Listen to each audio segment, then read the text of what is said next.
John Bolton indicted. In the first Trump term, he was National Security Advisor number 3. There were 4, you might remember. Then he became a perceived enemy. Now he faces federal charges. Trump and Putin plan another summit to end the Ukraine war. Location, Budapest. Date, unknown. Actually on the calendar, President Zelensky at the White House tomorrow. He hunts deer, owns handguns, quotes the Bible, and leads crowds in singing America the Beautiful. He's running for governor of Iowa. Meet Democrat Rob Sand.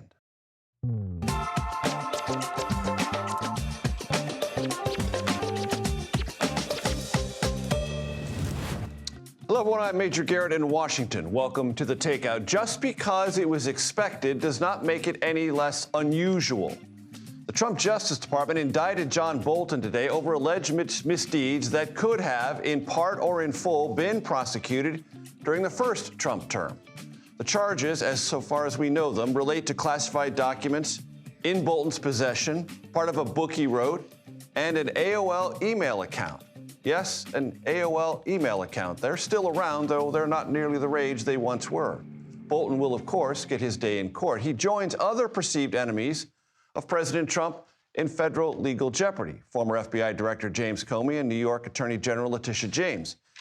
The White House yesterday, President Trump, with top justice officials standing nearby, said this about other potential charges against others in the political universe, namely California Democratic Senator Adam Schiff. They have committed massive political crime.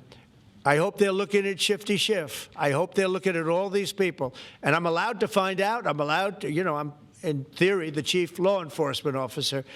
But I have a very good, talented group. That is a novel theory. President as chief law enforcement officer. Historically, that has been the attorney general. But if the attorney general acts entirely at the direction of the president, then in a linear, though not necessarily constitutional fashion, that would make this president the nation's de facto chief law enforcement officer. Trump directed the indictments of Comey and James, so some dispassionate observers might describe something of a pattern here.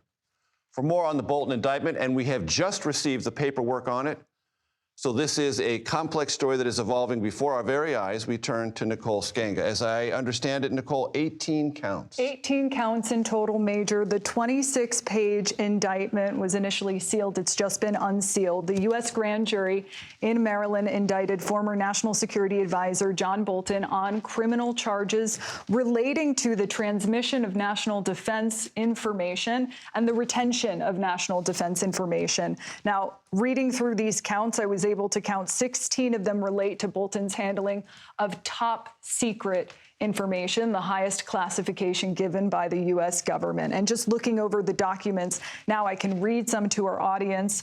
On or about August 22nd, the FBI executed search warrants. They seized material from Bolton's residence in Maryland and office in Washington, D.C. Of course, we knew about that FBI search. And here, if you continue to read, you can see the FBI seized hard-copied printed versions of Bolton's diary entries, including documents that relate to the national defense and contained classified information.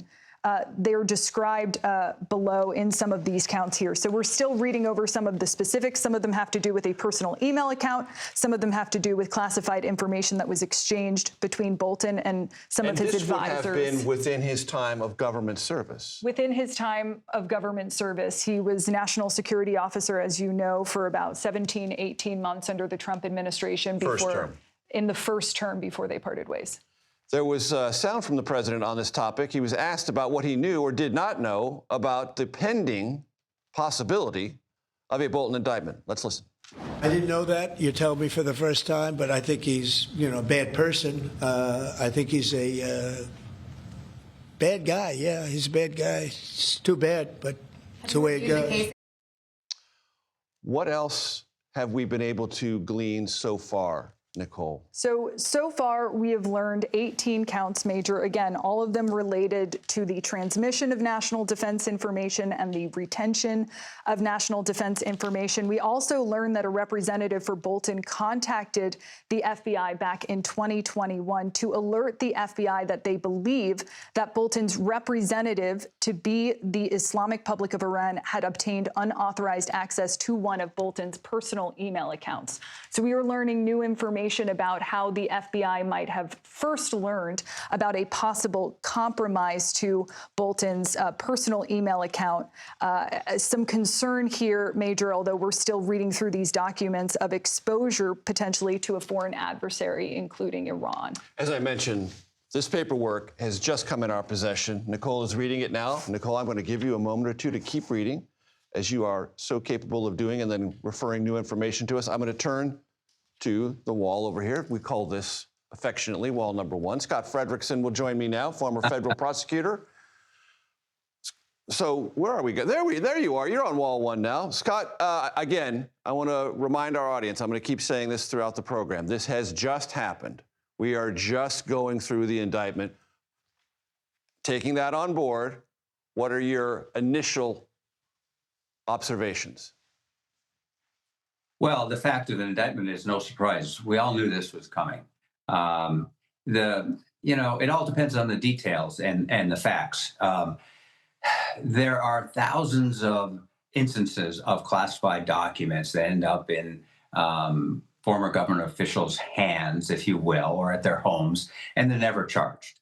The difference is, what's the level of classification? If they are top secret, that's the highest level, that's very serious. What proof of intentionality is there that Mr. Bolton intentionally, knowingly mishandled this information?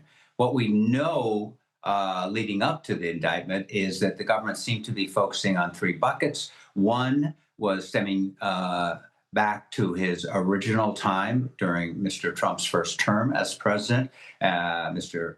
Bolton wrote a book, and there was a large dispute with the Trump administration of whether he was using classified information. A criminal investigation was begun, but kind of petered out. There was a civil lawsuit, and that was resolved. The second bucket is documents that were seized at Mr. Bolton's Bethesda, Maryland home. That's why the indictment's in Maryland, and at his office in Washington, D.C. Were there top secret documents there that he had in his possession? We don't know if that's the subject of the indictment. And the third part is interesting. Apparently, Mr. Bolton was using an AOL email account, and apparently or allegedly had information, classified information on that account that was hacked and intercepted by a foreign adversary. We don't know if that's part of the indictment yet. You mentioned the key word, which I've heard communicated many times in this general sphere of prosecution: intentionality. What did you know, and what did you willfully defy in terms of your handling of classified information? Walk my audience through how important that is.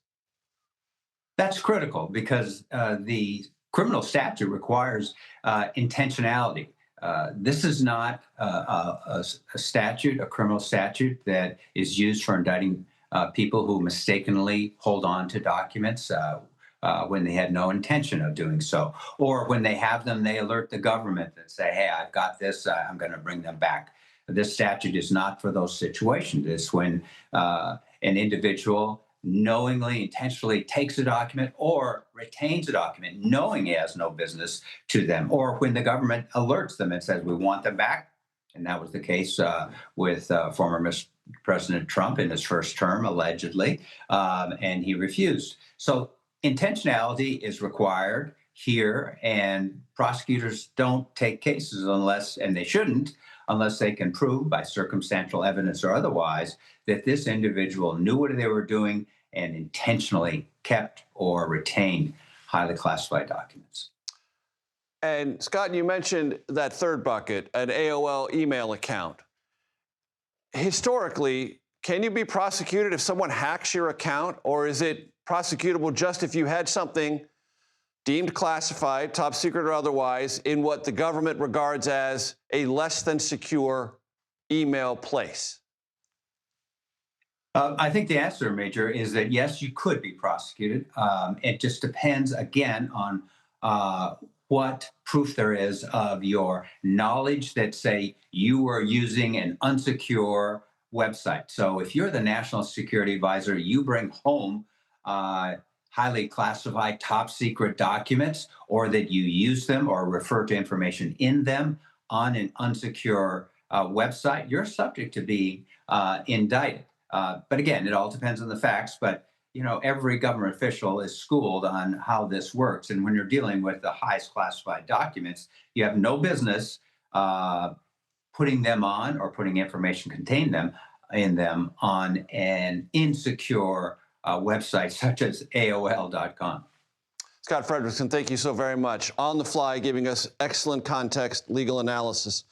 Nicole, I want to turn to you. The pages I heard as my back was turned to you somewhat rudely. I apologize for that. We have been reading vigorously over here, Major, and I do want to share what I think are some of the key passages in this indictment. We are learning that between April of 2018 and August of 2025, Bolton, according to this court document, abused his position as national security advisor. It alleges he shared more than 1,000 pages of information about his day-to-day activities as national security advisor, including information that was classified up to top secret SCI level with 2 unauthorized individuals. They're named individuals 1 and 2. We don't know exactly who these individuals are.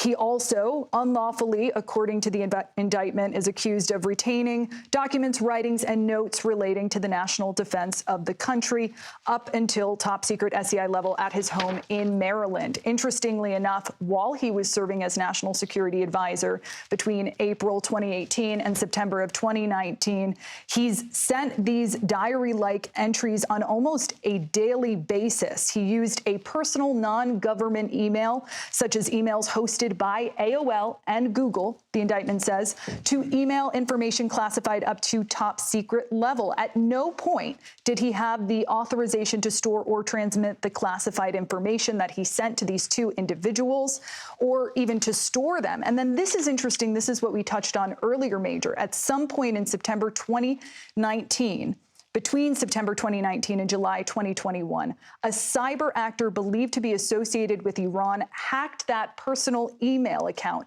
and gained unauthorized access to that account, which Bolton had previously used to email these 2 unauthorized individuals.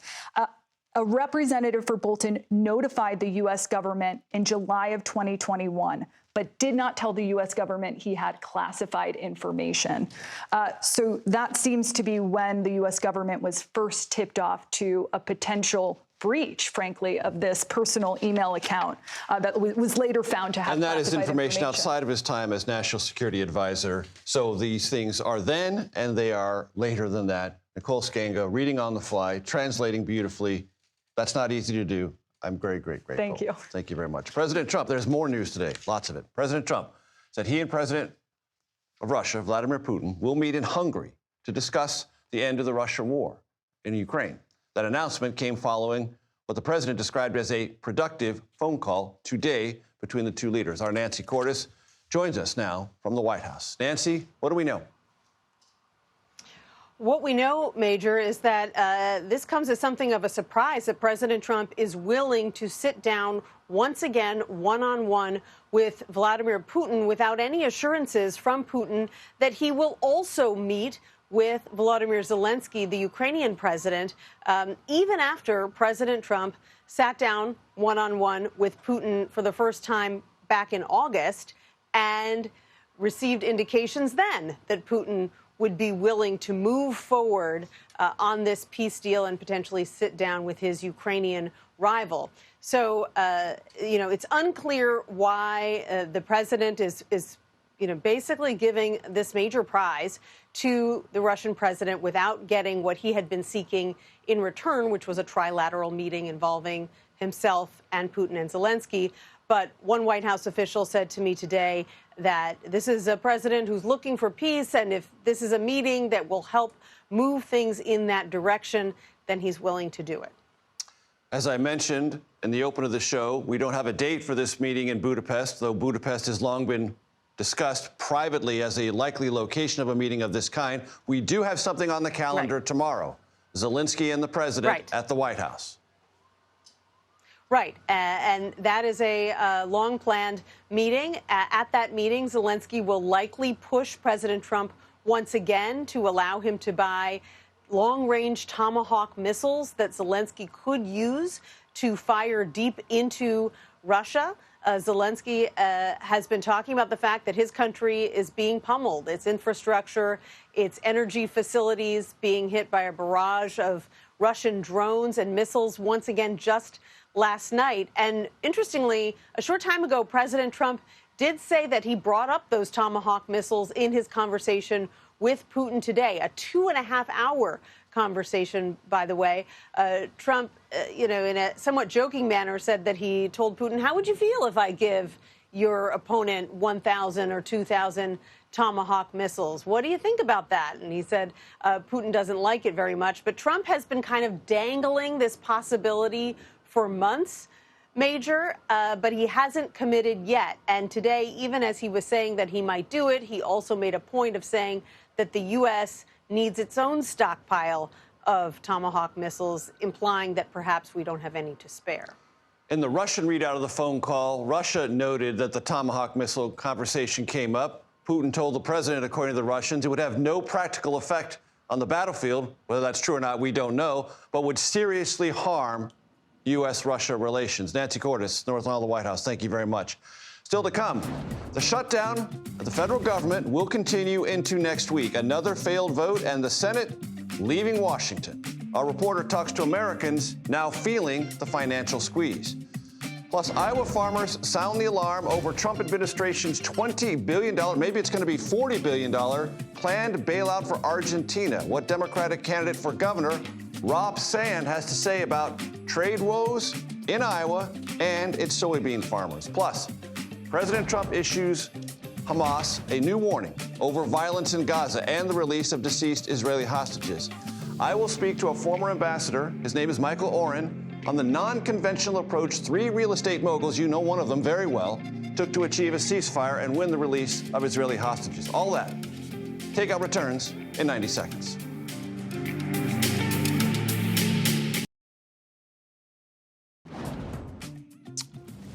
Welcome back to the Takeout. The Senate today failed for the 10th time to advance a Republican-drafted bill to end the government shutdown.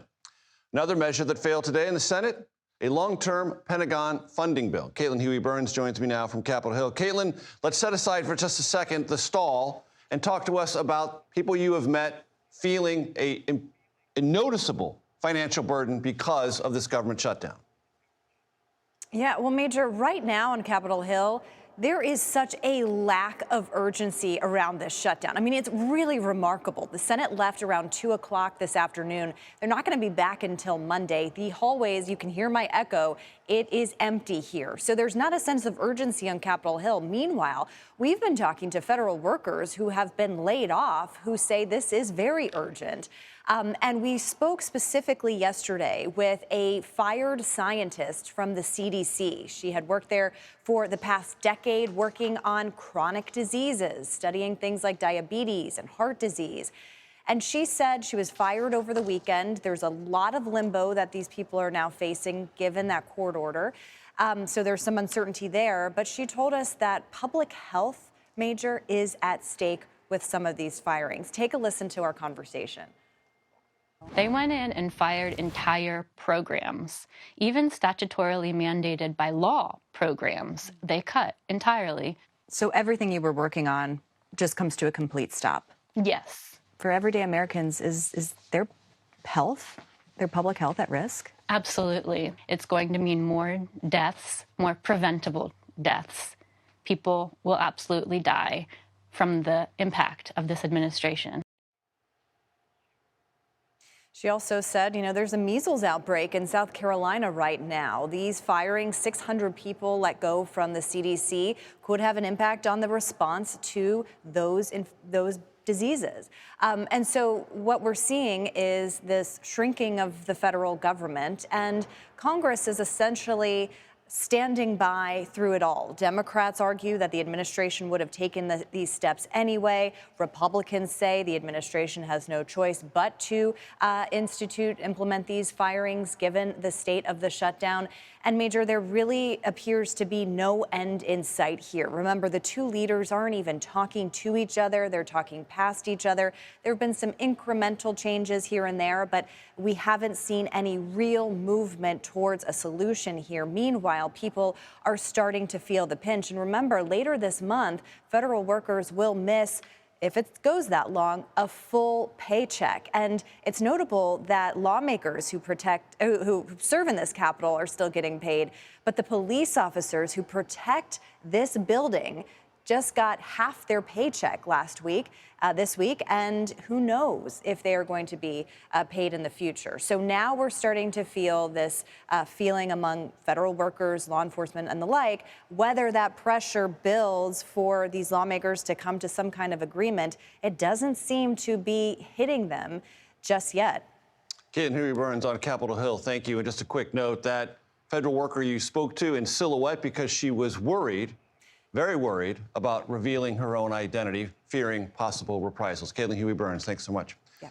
Reaching across party lines, can Iowa's only Democrat in statewide office, he's the state auditor, unite voters in his bid to be the next governor? Well, Rob Sand told me that's the focus of his campaign. You'll hear about that next, right here on The Takeout.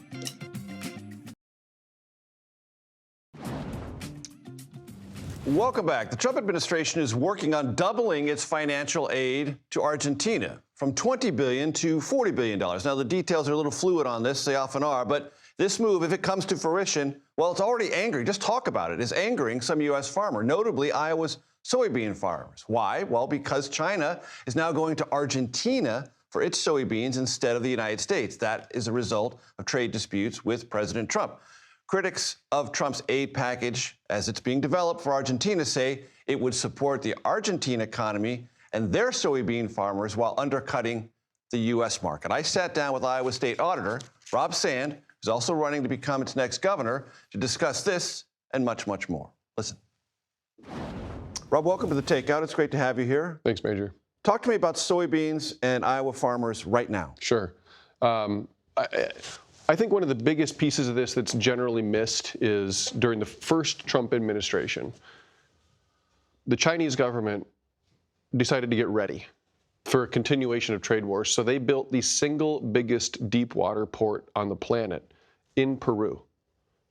Just like that, because they said, if we are going to have disagreements about trade with the United States, the one place that you can really hit the United States on trade is agriculture. Well, then we, being China, they want to have the ability to bring South American soybeans, South American corn to China at a lower cost. Let's quit pulling it all the way around South America. Let's just take it from Brazil and Argentina over to Peru, load it into the biggest ships on the planet because you can pull them right up to this deep water port and bring them home. They were ready for this. They were ready for a second administration under Donald Trump. And now it's come. And now they're boycotting it. And we've had 0 orders for soybeans in the United States from China. 0. And the only person in the Iowa delegation that is willing to point out how terrible this is Chuck Grassley. The other 5 of them, our other U.S. Senator and our 4 members of Congress, they are, I think, betraying the people who they are supposed to represent because they're really only concerned about pleasing one man. Don't say anything bad about what he's doing. I know it's been terrible for all the people I'm supposed to represent, but I have one job here, and they believe that that is for them to represent their party. Are you seeing cracks in the Iowa economy? Yeah. Oh, our economy is in 49th place in the country. It's Iowa and North Dakota, the only 2 shrinking economies in the country right now. And it's going to get worse. And again, this is something that Chuck Grassley said. He said this is, to him, reminiscent of the 1980s.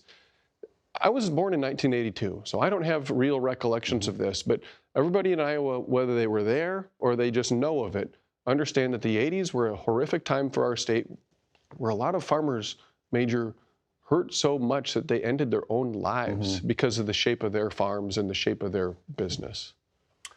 Representative Don Bacon from neighboring Nebraska has said Nebraska and Iowa right now is in a recession. Yeah.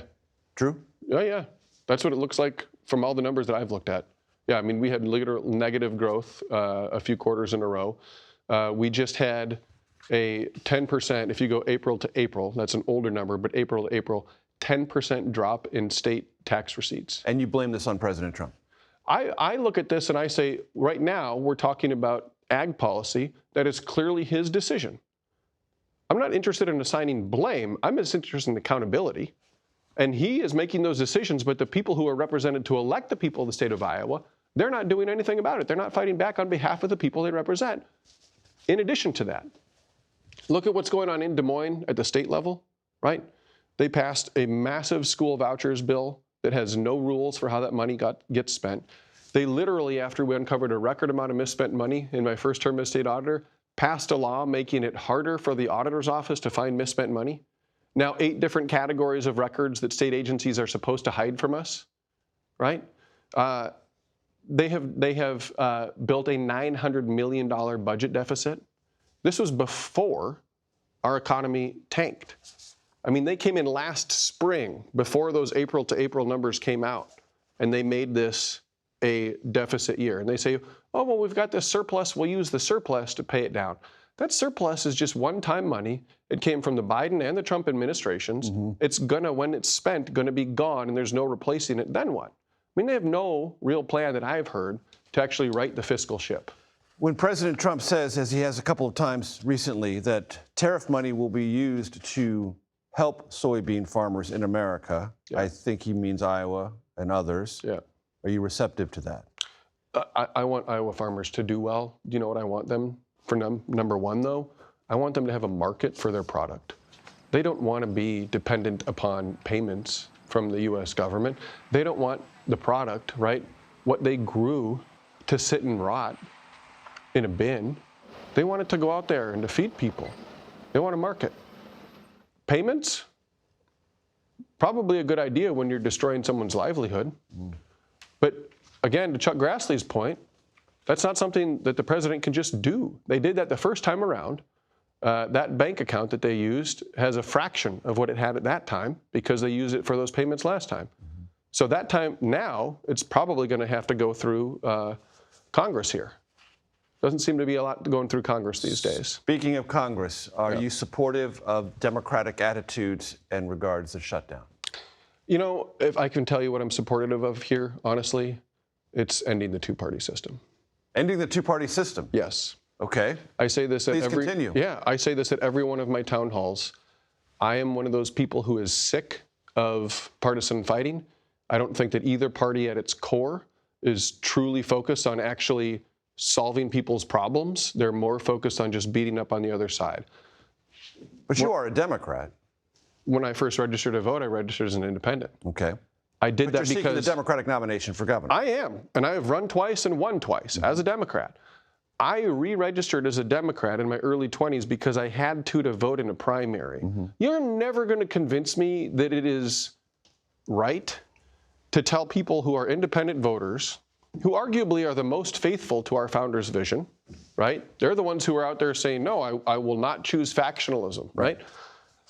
We're going to have an election paid for with your tax dollars, and sure, you've got a constitutional right to vote, but we're not going to let you participate as our private club chooses one of your only 2 options, right? This is a broken system. I think that both parties would actually function better and we'd have more problems solved if we had more than 2 options. It doesn't mean that the parties themselves, right, are the problem, but the system is broken. And this government shutdown, I think, is a great example of that. But the two-party system will last for at least another month. I think we can be pretty confident about that. So how does this shutdown end? And what do you want Democrats to do? You'd have to ask somebody that spends time out here. You're just passing through. I get it. I'm literally passing through 2 terms as state auditor. Prior to that, I was the chief public corruption prosecutor in Iowa. I had an internship out here when I was in college, never had a job out here.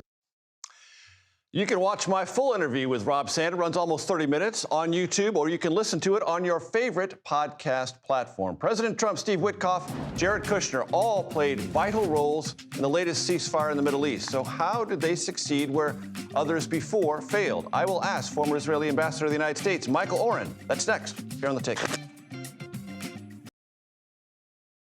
I couldn't be prouder to be a friend of Israel, somebody who supports Israel, and somebody who fights very strongly to see Israel survive, succeed, and to achieve its fullest potential.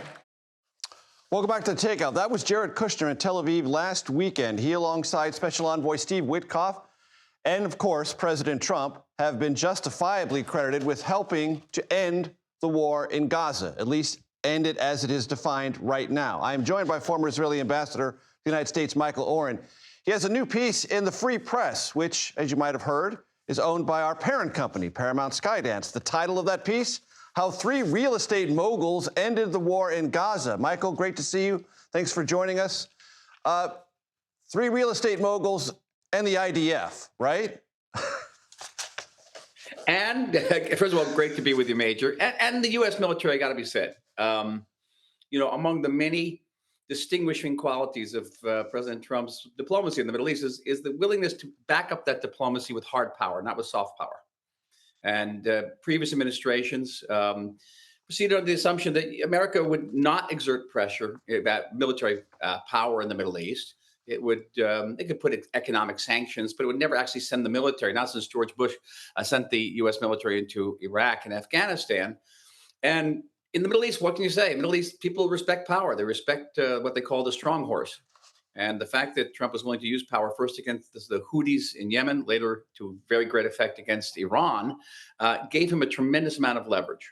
And you saw it. You saw it how it happened. This team with Trump and Witkoff and Jared Kushner brought together all these countries that don't agree with one another, much less with Israel. It's Turkey and Qatar against the UAE and Saudi Arabia. They really don't like each other. And got them all together on a peace plan, which is very complex and very elegant, and I think of historical import. And Michael, you wrote that one of the things experts in the region often underestimate is the power of personal relationships and the ability to take things said in those personal relationships and translate them instantly into action.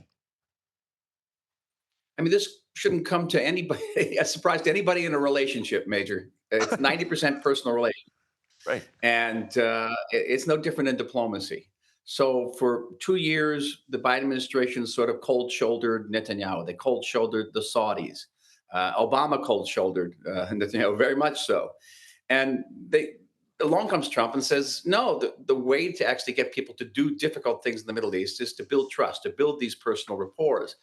And Jared Kushner in particular had done this over the course of years as a businessman in the Middle East. And then along comes Steve Witkoff, who didn't know the Middle East. He came out of real estate, and he also built up relationships of trust. And this was absolutely crucial. And that combination of the willingness to project American power plus those very close personal trust relationships were able to translate into these historic 20 points that the administration has forged. Michael, you outlined or referred to the complexity of the 20 points. How far along on the 20 points are we, and what are you worried about? We're at basically, point 1.5 out of the 20. What is it? It's a return of the living Israeli hostages. It's supposed to be all the hostages, including the deceased hostages that Hamas has not fulfilled, and a ceasefire and a withdrawal of Israeli troops to a certain line in Gaza. All that has been done. But the next phase is the linchpin of all the remaining points of the 20. And the linchpin is disarming Hamas, getting Hamas to give up its guns.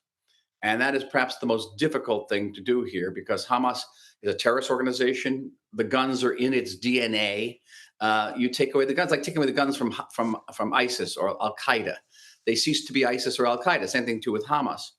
And right now with the Israeli army withdrawn, I don't think there's a major possibility of a renewed large-scale Israeli military offensive. The population of Gaza has moved back to their homes. So Hamas now has that human shield again. And I think it would be very difficult to break the ceasefire. But that doesn't mean there aren't other tools that are at the disposal both of Washington and of Israel to pressure Hamas. It's putting pressure on Turkey and Qatar, their backers. It's cutting off cash flow, arms. And if it has to be, and President Trump has intimated as such, there can be military pressure. Any Hamas terrorist who comes out of a tunnel with a gun could be exposed to drone fire. Well, Michael, the president said today on social media, if Hamas does not disarm and stop killing people in Gaza, We will go in and kill them. That's what he said on social media. That hangs out there as something for all of us to consider. Michael Oren, it's a conversation I want to have with you again. Please come back. Thank you very much for your time. Well, it's good to be with you. Thank you, Major. As the president's former national security advisor, John Bolton, is indicted, another Trump target. New York's Attorney General Letitia James is bolstering her defense. We've got the details about that straight ahead.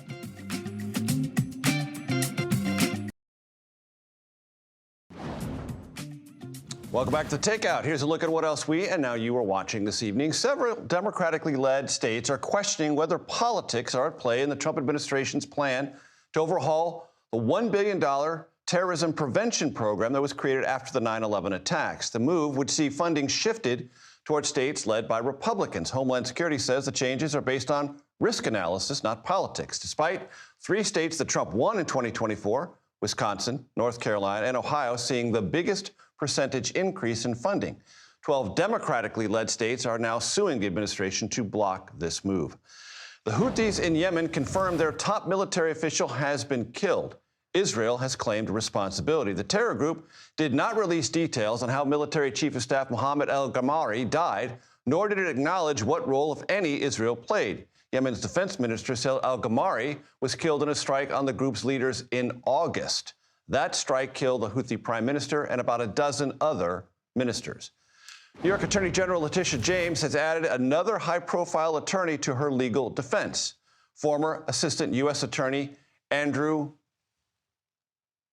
I'm having a hard time reading this, folks. Bossie, thank you, who has specialized in fraud, now joins Abbe Lowell, who represented Hunter Biden. James was indicted last week on mortgage fraud charges. Speaking of Abbe Lowell, he also represents John Bolton, who, as we led the show tonight, was indicted, and he's released a statement, which I'll summarize quickly. Quote, the underlying facts in this case were investigated and resolved years ago. Abbe Lowell, the attorney for John Bolton, also says, like many public officials throughout history, Ambassador Bolton kept diaries. That is not a crime. We look forward to proving once again that Ambassador Bolton did not unlawfully share or store any information. That from Abbe Lowell, counsel to John Bolton. Coming up, the government shutdown blame game, and still no progress. A look at who's saying what next here on The Takeout.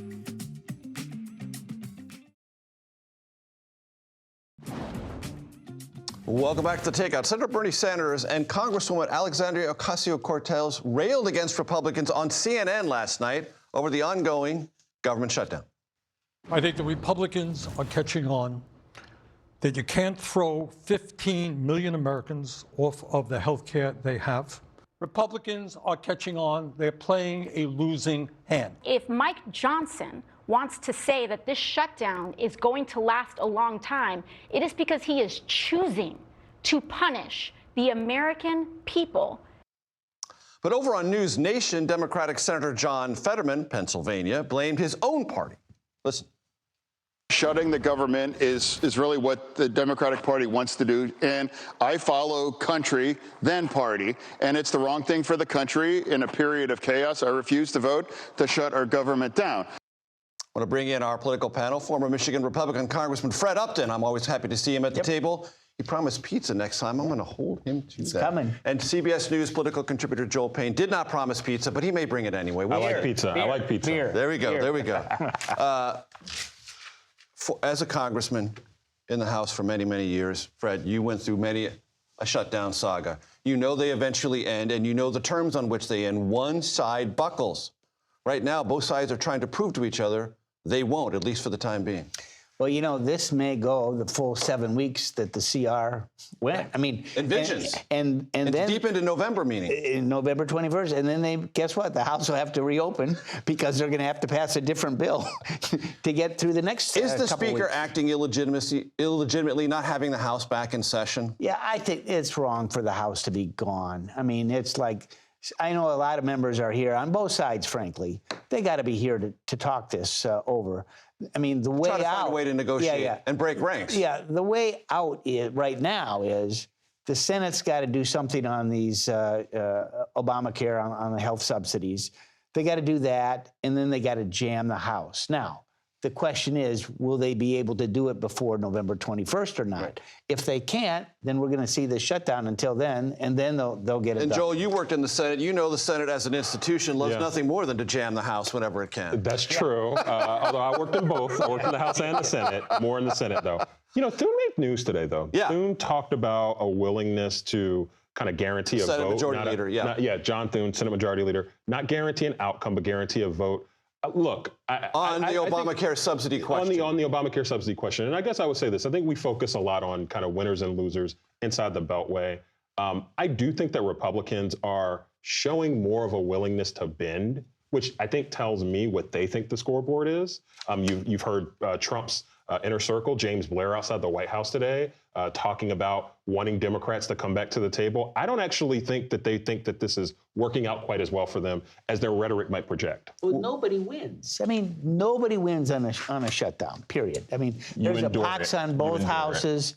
And, you know, for the families that are living paycheck to paycheck or don't have a paycheck. Not to mention the federal workers who've been receiving notices that they are fired now. Yeah, done. Who have health care issues and other things, all pending. So we are probably overly obsessed with the New York mayor's race. I don't know if that's possible, but I can accept that as an accusation. We ran an ad yesterday, a Cuomo ad, mocking the credentials, resume and otherwise, of Zohran Mamdani. Mamdani has an ad out that's all Survivor. Watch. Andrew, New Yorkers want a mayor who will make groceries and childcare affordable, not sell us out to their billionaire donors. A mayor that'll make buses fast and free, not defund the MTA. Didn't we already vote you out? What network is that showing? I can't remember. Anyway, what do you think? Chicken in every pot, right? It works. I mean, does it? I mean, he's, you know, I don't know if they're going to talk the Republican out of the race or not, but I mean, it seems like it's over. That Mamdani's. Yeah, it's and over. I believe 2.5 weeks ago, you said on this show, Mamdani's going to be the mayor. I think Mamdani is going to be the mayor. Look, Andrew Cuomo is attempting, I think, to run as not Andrew Cuomo, which, look, I don't have to tell a congressman here, you tend to run your best when you're running authentically. I think Cuomo's being forced to run a race that's uncomfortable to him. You know, Mamdani is native to this format, native to these creative, catchy online ads. I think Cuomo will make a late surge, but I actually think Mamdani will hold out and he'll be the next mayor. Turning to Virginia, the governor's race there. President Obama, former President Obama, not the leader of the Democratic Party, but he is becoming more visible and more vocal. He has cut an ad for Abigail Spanberger, the Democratic nominee there. Let's watch. Virginia's elections are some of the most important in the country this year. We know Republicans will keep attacking abortion rights and the rights of women. That's why having the right governor matters. And I'm proud to endorse Abigail Spanberger. Yeah. Joel? This race is probably going to be closer than most Democrats actually feel comfortable with. I would say the over-under was about 10 points. I'd say the under right now. I think if Spanberger wins by 7 or 8 points, that's probably where I would put it. I don't think Winsome Earl Sears is a great candidate. I do, however, think that the weight that Spanberger is carrying from the Jay Jones, the Attorney General candidate controversy, and I actually do think that the government shutdown, it's playing an interesting role in how Virginians are thinking about the race. I imagine there'll be some weight that she's carrying, but I think she'll have enough to carry through. And I think the closer race to watch will be in New Jersey with Mikey Sherrill and Jack Ciattarelli. I think that'll be less than 5 points. Fred Upton, 30 seconds on both. I serve with Abigail. I think she's got it in the bag. In Virginia. What about New Jersey? How much are you watching New Jersey? I'm not watching New Jersey at all. Ciattarelli's run twice statewide, and New Jersey is not as blue as people assume. Right. And there's been a history of, after 8 years, shifting parties. That's right. Just because New Jersey voters want to. Joel Payne, Fred Upton, the pizza. I'm going to look out for it. Happy Thursday, everyone. This is The Takeout. You know what we are. And we love to say this. Relentlessly curious, reliably civil, occasionally clever. The Daily Report starts now.